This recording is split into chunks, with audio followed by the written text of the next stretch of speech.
across the UK. This is BBC 5 Live, Sunday Breakfast.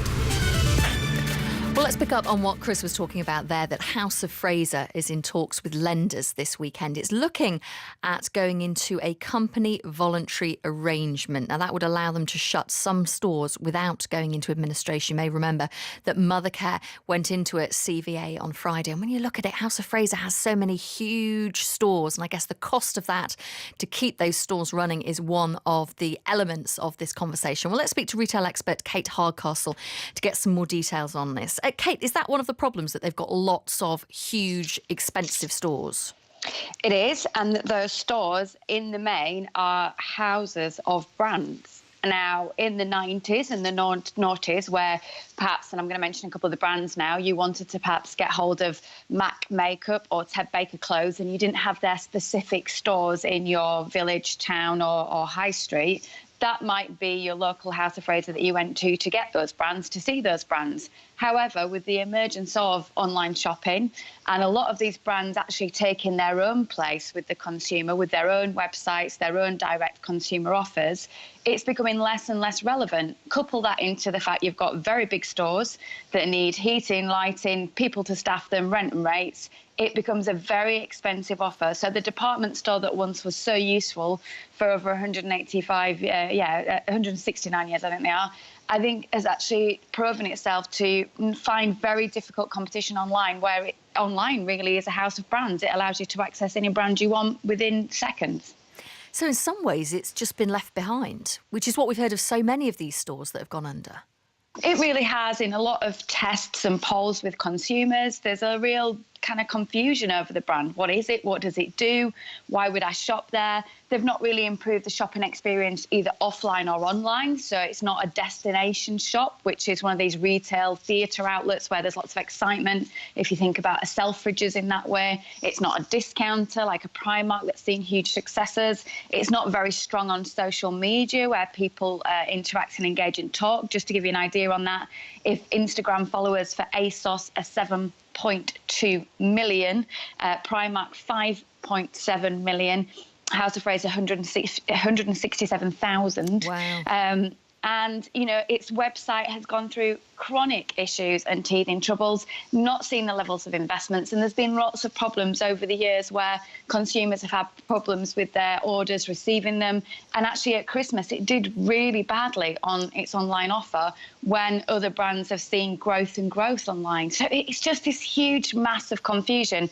And what feels like a brand that was built to kind of plaster over a couple of challenging times within retail, but just is losing relevance by the day. So what is going to happen now? Explain what a CVA is and where we are with all of this.